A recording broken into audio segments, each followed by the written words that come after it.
Here on 2 we begin a new series of the Old Boy Network, in which veteran entertainers reminisce about their careers in show business. Tonight, a man who first appeared on the stage in 1911. Comedian, dancer and songwriter Leslie Sarony.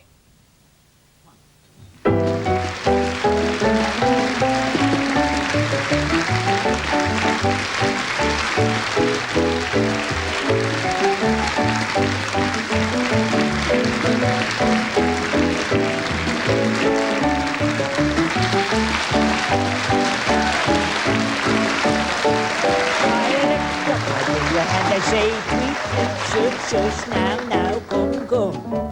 I don't need to linger when I say, tweet, shush, shush, now, come. When the wife tells me where I ought to be, do I look all meek and mum?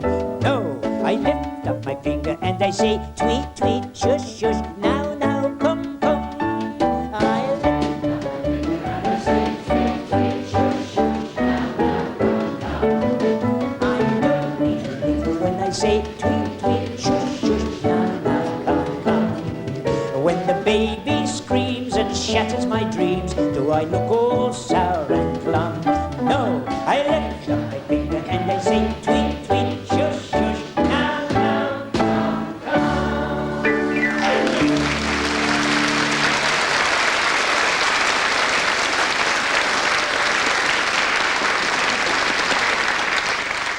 Well, as you probably know, I was born in 1897.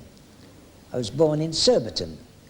And my father, his name was William Rawston Fry, and he was a very fine portrait painter. He had several of his works accepted by the royal family. And Sarony, of course, was my mother's maiden name.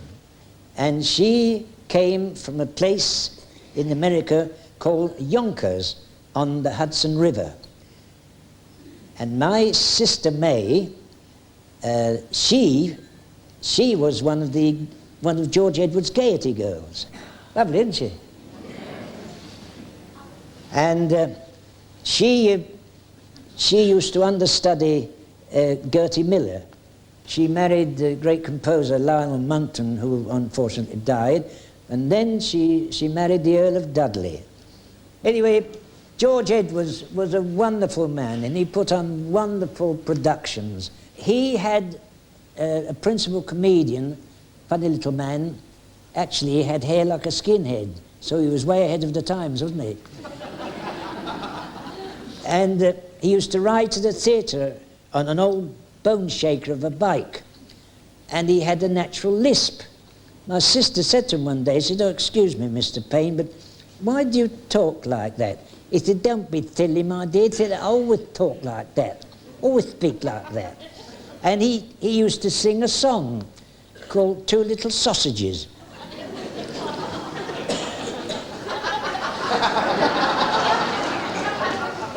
And it went a bit like this.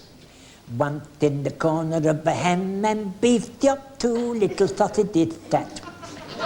One was the lady and the other was the gentleman. Sausages are like that. What a pair of silly little sausages, theirs was a happy, happy fate. For they cuddled up together in the cold and frosty weather, both on the same cold plate, but it wasn't just a very cold plate.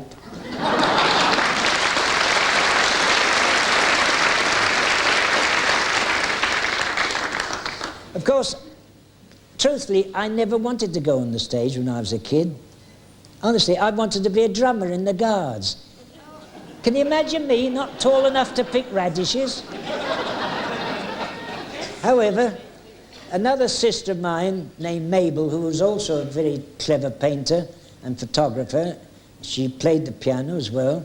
She used to play the piano for me. You know, families always think their kid, the sun shines out of their... And of course I used to do my little turns and things, but she used to enter me for amateur competitions, and I always used to win them. Well, the last one I went in for, that was held at a music hall, the Grand Clapham, and this competition was organised by they're called Reynolds Ragtime Competition. And the first prize was £5, a gold and silver medal, and a week's engagement at Putney Hippodrome. Now, another thing I'd like to tell you about, there was the old London Shoreditch, or Shoreditch Empire, I don't know which you call it. About every month, they used to hold a special matinee for amateurs and semi-pros, or whoever liked to have a go. And I don't mind telling you, if they didn't like you, they used to give you the birds. And then the stagehands used to hook them off round the neck. True. And I went on there, and I did very well. And there was an old agent came up there. He had bumble feet with bunions. He had his boots all cut to give him a chance. He came clobbering up to me like this. And he booked me a week's engagement at another East End theatre called the Star, Bermondsey. Well, that was a jolly place too, I can tell you. If anybody wore collar and tie, they got mobbed. It's a fact. Well, after that, I got an engagement. I think we got £1 a week all in. True, with a very successful juvenile team known as Park's Eton Boys and Girton Girl one. And there we were, dressed in bum freezers, and it looked as if butter wouldn't melt in our mouths. You know, it would, I can assure you. It did. And I used to go down to the front stand. There in the twilight cold and grey, lifeless and beautiful she lay. Excelsior, Excelsior, Excelsior, Excelsior, Excelsior, Excelsior. Anyway, we did very well.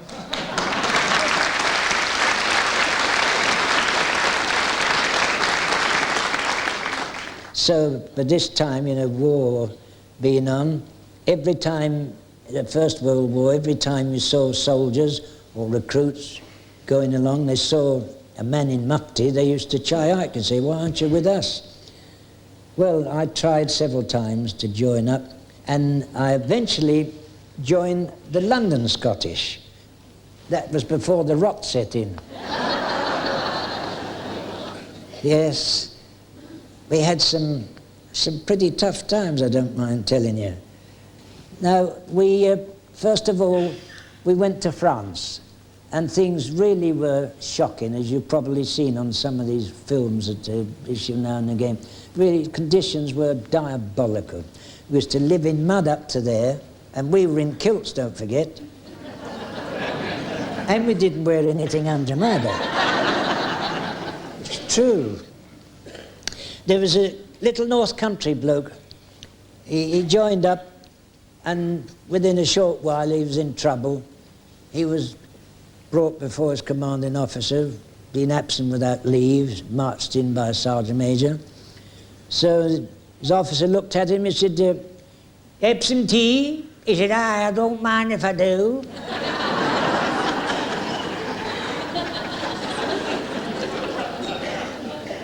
He said, what is your name? He said, Albert Edward Soddit. I said, Albert Edward Soddit? He said, how came you to be christened that name? He said, the vicar caught his knee on the font.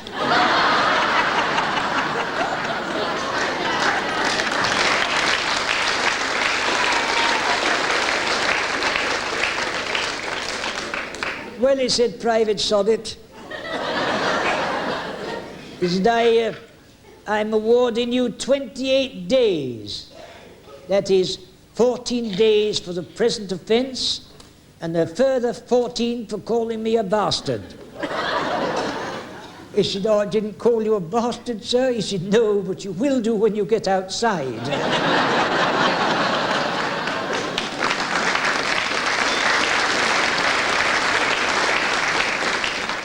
After serving 4 years overseas, I was demobbed, and I came back into the business. And the first job I got was in pantomime at the King's Theatre, Hammersmith. And of course, the comic's favourite part in pantomime is buttons. It's, you know, you've got to show pathos, be able to sing and dance. All that. It's a lovely part, and a very good one too. Now, another pantomime I was in, they had a children's fruit ballet. All the children were dressed representing different fruits. So one day, just before the curtain was due to go up on this ballet in the second half, the matron went to the stage manager. She said, "Oh, Mr. Stage Manager," she said, "please, you can't ring the curtain up yet." He said, "Why not?" She said, "Apricot's wet herself."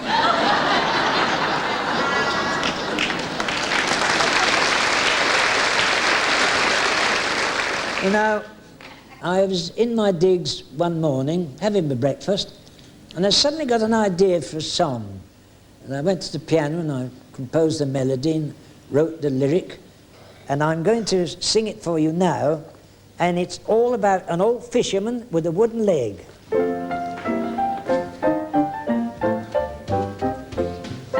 Lie-dee-dee-dee-dee-dee-do, lie-dee-dee-dee-dee-dee. In a little village down in Devon, there a quaint old mariner you'll see. He's known to everyone, and when his day is done, you will always find him on the quay. And they call him Peg 'cause he's got a wooden leg, and he used to sail a bark. His leg, they say, went off one day inside a great big shark. He's a face that's red and ruddy, and a tummy like a keg. But they all like Peggotty, dear old Peggotty, with his Peggotty leg. Oh, they call him Peg 'cause he's got a wooden leg, and he used to sail a bark. But watch old Peggotty, dance old Peggotty, with his Peggotty leg.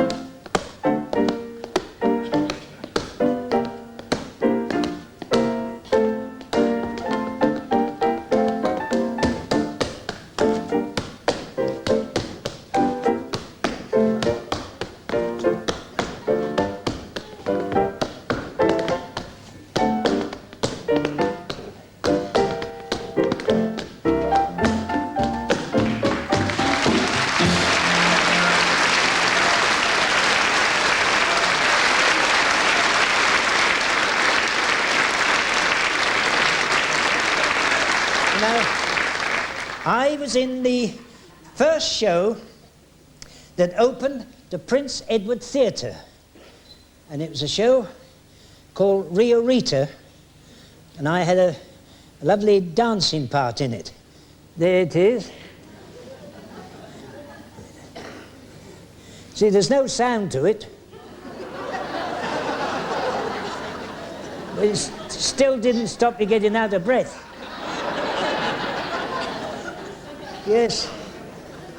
Yes, I shook a nifty foot in those days.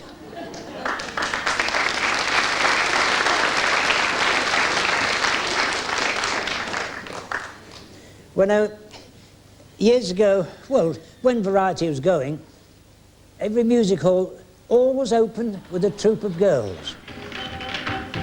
I'd like to show you something on here. That's what they call the old time step.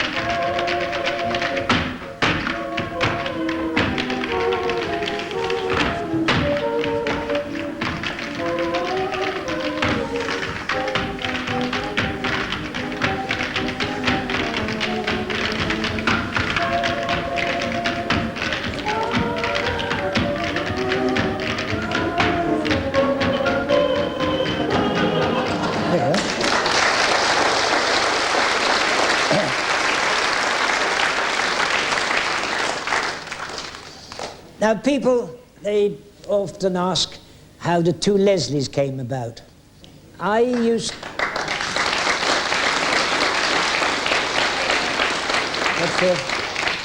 We met because Leslie Holmes at that time, he was professional manager for a firm of music publishers. And in those days, the music publishers' shops, the shops were a hive of industry. It had any amount of rooms, and from every room a different piano was playing and somebody demonstrating a different song. It was like bedlam. However, I got to know him through going up there, publishing my songs, and we had quite a long partnership.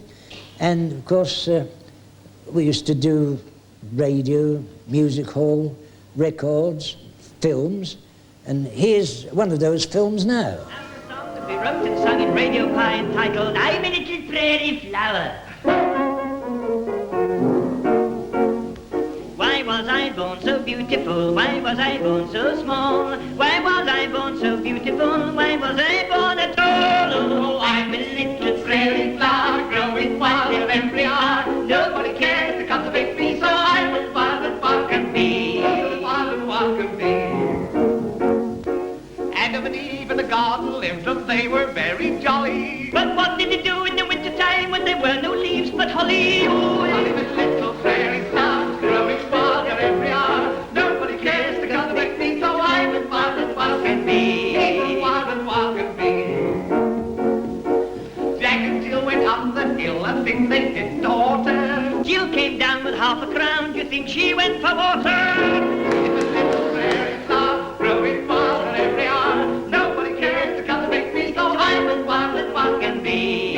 Wild as wild can be. My bloom has gone, I've run to sea, for others I'll make way. So like a good old soldier, I must gently fade away.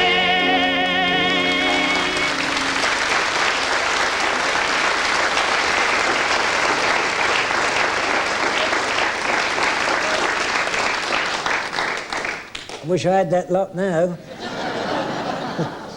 Well, when I did my variety act, I included numbers like this. Watch this for the film. Nice when he cuts himself a slice of Icicle Joe the Eskimo. He's got that in the belt. Oh, it's funny, he borrows money and tries to touch himself. Then he claps his hands and he stamps his feet.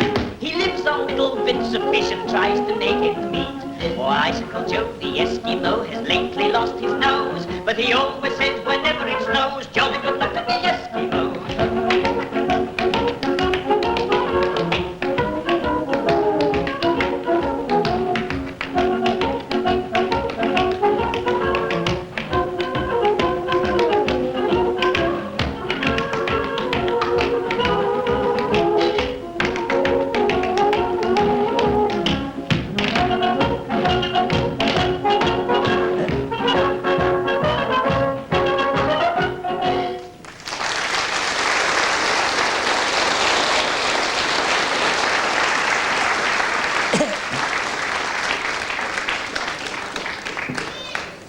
Of course, when I did my variety act, another song that I always had to do was The Old Sow. I suppose you'd like to hear a bit of it, would you? Yes. Right.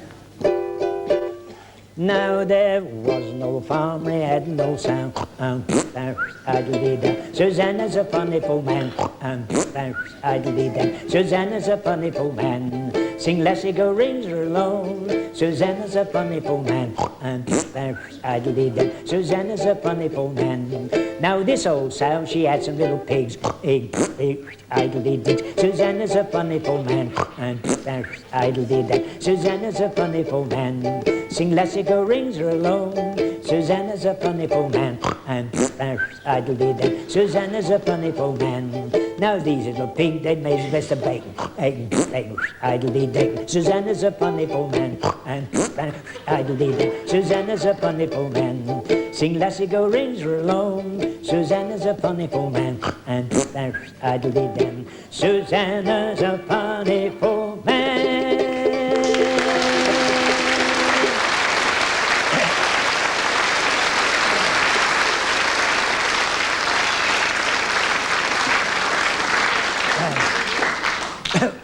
Thank you, ladies and gentlemen. Well, now, I'm sure I'm right in saying that practically everybody likes a little puppy dog. And this monologue, it's all about a very cheeky little puppy dog, and he was known as Piddling Pete. As he trotted up the road, it was beautiful to see. His work on every corner, his work on every tree. He watered every gateway, never missed a post. For piddling was his masterpiece. Yes, piddling was his boast. The city dog stood looking on with deep and angry rage to see this simple country dog, the piddler of his age. They smelt him over one by one. Their praise for him was high. But when one smelt him underneath, Pete piddled in his eye.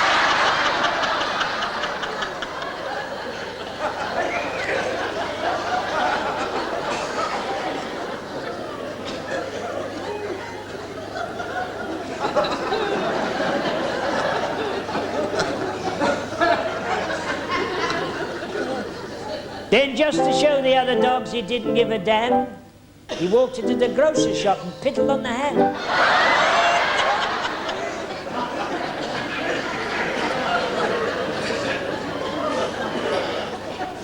He piddled on the onions. He piddled on the floor. When the grocer kicked his arse, he piddled on the door.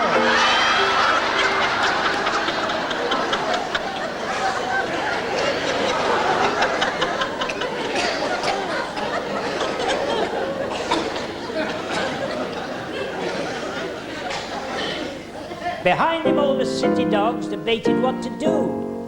So they held a piddling carnival to see the stranger through. They showed him all the piddling posts they knew around the town. Then all set off with many winks to wear the stranger down. But Pete was there with every trick, with vigour and with vim. For 1,000 piddles more or less were all the same to him. Yes, on and on went noble Pete, his hind leg kicking high, while most of them raised legs in bluff and piddled in the sky.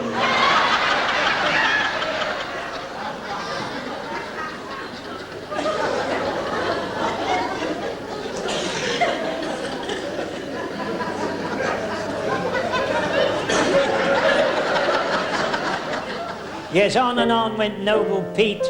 He watered every sandhill, till all the city champions were watered to a standstill. Then Pete an exhibition gave on all the ways to piddle, like double trips and fancy flips, and then a little dribble.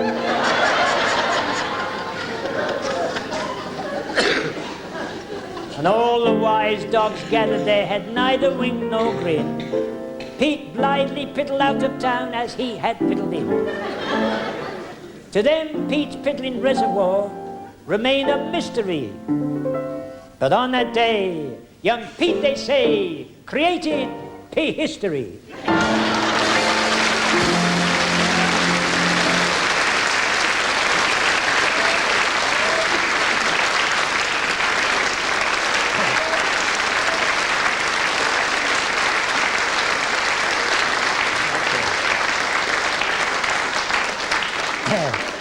Thank you very much, ladies and gentlemen. Now, please don't write in and ask for the words because they're not available.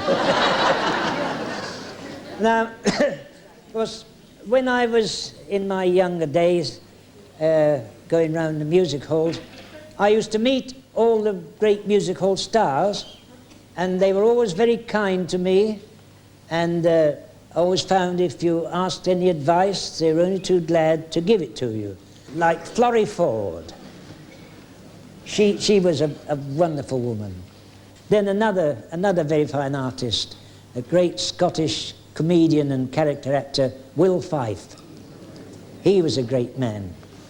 He's the man that created I belong to Glasgow, dear old Glasgow town. You know it, don't you? Yes.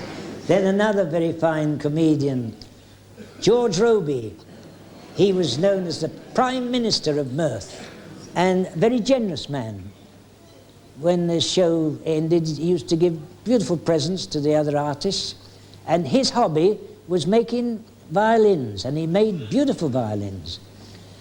Then another great artist I remember I knew very well, lovely woman, Mary Kendall, beautiful woman, and she was known for that lovely song, just like the ivy on the old garden wall. They still want a bit of beating, don't they?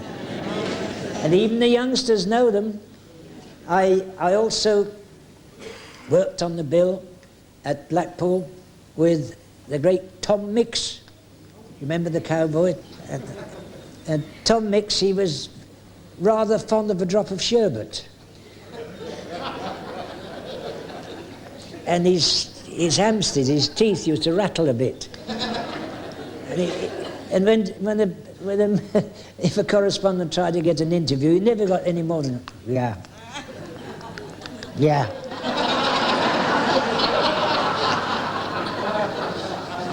Apart from my variety act and musicals, shows and all that sort of thing, I have now become a legitimate actor. An actor laddie. Peter Gill, who was a very well-known, very fine producer, rang me up and asked me if I'd like to play in Shakespeare. I thought he was pulling me leg. Well, I did. But no, he wasn't. He was serious. And he engaged me and cast me to play Adam in Shakespeare's As You Like It. And I did. We did it at the Playhouse, Nottingham, and then we went from there to the Edinburgh Festival, where it was a great success.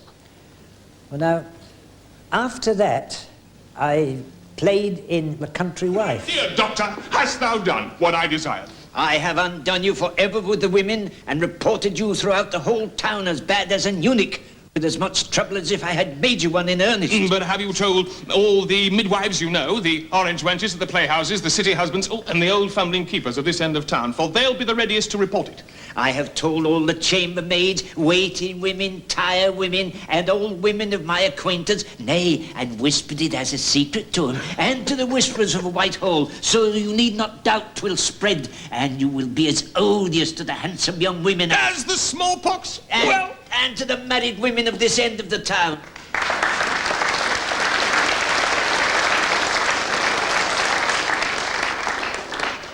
Well, as I say, I've done a lot of plays, but I've also done a lot of television. Now, you must admit, television's altered our whole way of life. It has, hasn't it? Yes. I mean, nowadays, if you call round to see a friend, before you get your foot inside the door, somebody says, turn it up. They do. I was invited round to look at a programme some while ago. Sat in the dark for an hour. When the lights went up, I found out I was in the wrong house.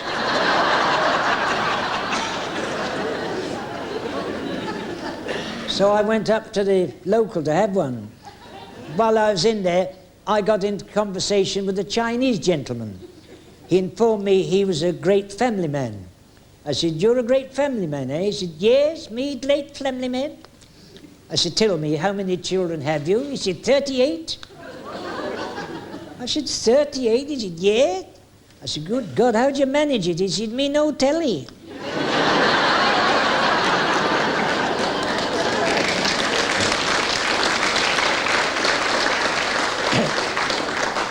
Round about that time, I remember living next door to me, there was a very old man, and he prided himself that he'd never had to go to the doctor.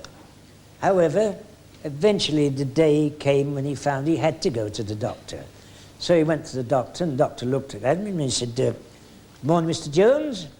He said, what have you come to see me about? He said, I've come to see you about my sex life. I said, indeed, and what is your problem? He said, I can only make love for 4 times a week. Doctor said, indeed, and how old are you, Mr. Jones? He said, I'm 98. So you are 98 and you can only make love 4 times a week? Yeah. Just allow me to tell you, I am only 48, and it takes me all my time to make love 4 times a month. He said, I haven't come here to listen to your bloody troubles.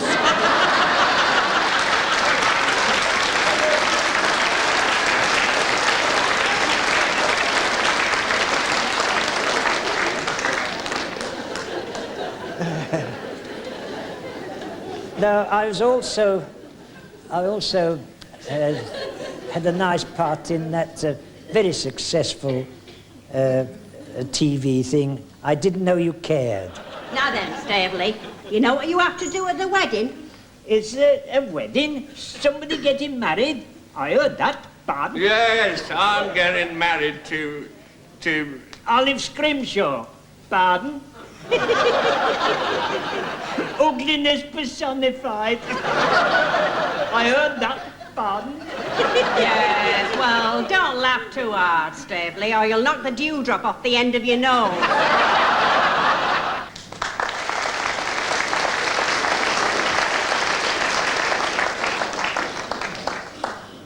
Well, then I had a nice part in The Sweeney. Looks a bit And evil. I played an old soldier running a shop, you know, where they sold uniforms and badges and things. What do you want? We're looking for a pair, car thieves. 18, 19, probably specialise in minis. One's called Billy. Try Jock. He might know him. Seen him. What about Stan Morris? And him. We've been all over. I've got a box full of these at home. All the Indian regiments, you know, Gurkha, Sepoy. Honest? Yeah, there must be 30 or 40. You can have them. Yeah, I could drop them in tomorrow. No, I don't know. Mint condition. Got a pencil?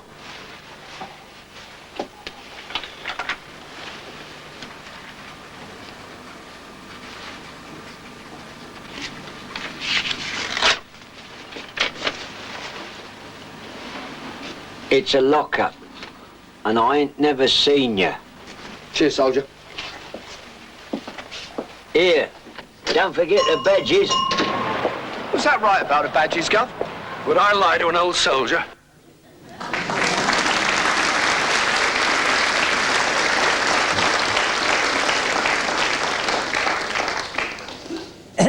I also had the fortune to be in the first episode of that lovely program, the Herrick one, All Creatures Great and Small.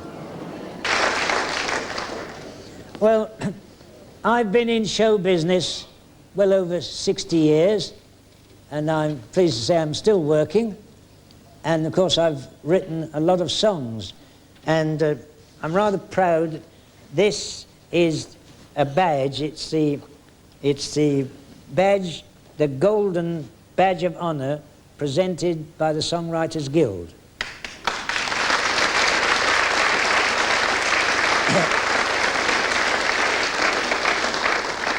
As I said, I've had over 150 of my songs published, and I'd like to finish up with a medley of some of the most popular of my songs. Now, the first one I wrote for a Palladium pantomime, and it was sung by Tommy Trinder. Strolling down the Strand with a banana in my hand. Hey ho, away we go, boys and gals, jolly good pals, all in a row. We go hand in hand, and we don't need any big brass band. Spirits high as we cry, "Itty-iddly-itty-ite," strolling down the dear old Strand.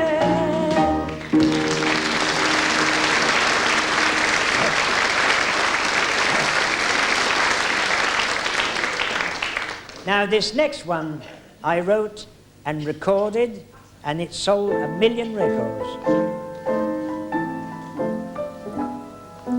Lately there's nothing but trouble, grief and strife. There's not much attraction about this blooming life. Last night I dreamt I was blooming well dead. As I went to the funeral of blooming well said, hey, look at the flowers, blooming great orchids, rainy grand to be blooming dead. Hey, look at the coffin, blooming great angles, find the grand to be blooming dead. I felt so happy to think that I'd popped off.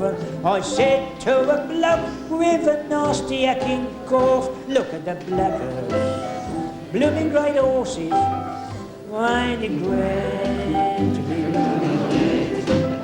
Hey, look at my sister, blooming new hat on, ain't it grand to be blooming dead? Hey, look at me brother, blooming cigar on, ain't it grand to be blooming dead? We come from clay and we all go back, they say, so don't chuck a brick, it might be your Auntie May. Look at me grandma, bloody old A-bag, ain't it grand to be blooming well dead?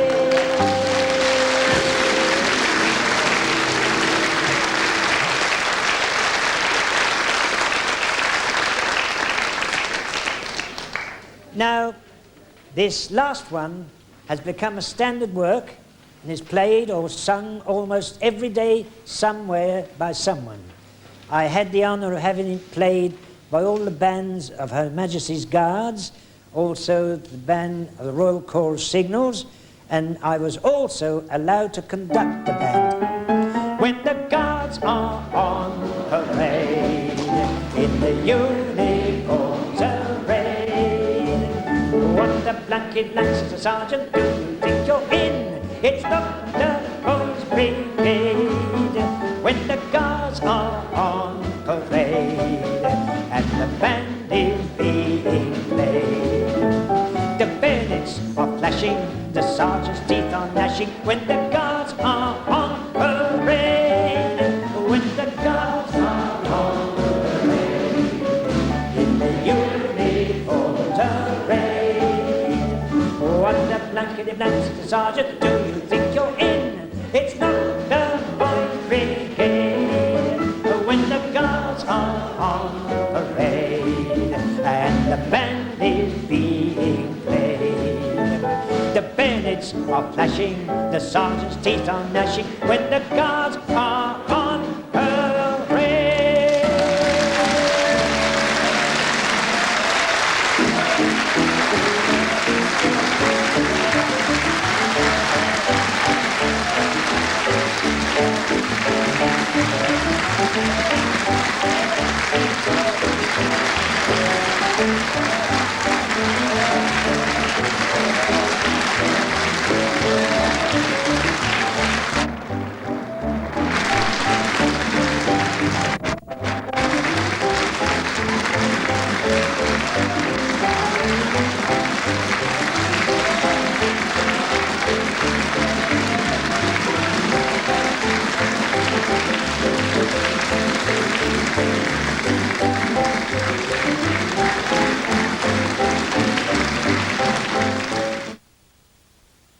The name of Percy Edwards is synonymous with bird and animal imitations, an uncanny and unusual skill which enabled him to carve a particular niche in the world of entertainment.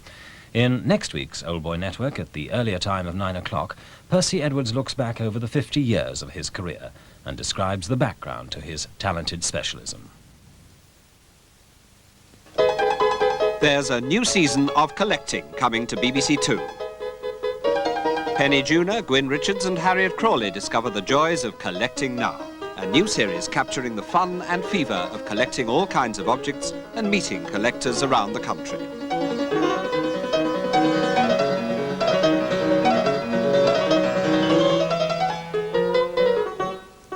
The series ranges from Indian silver and mechanical toys to Art Deco glass and early bicycles. And there's advice on the care and maintenance of special treasures. From the beautiful and the bizarre, it all rolls up in Collecting Now, starting in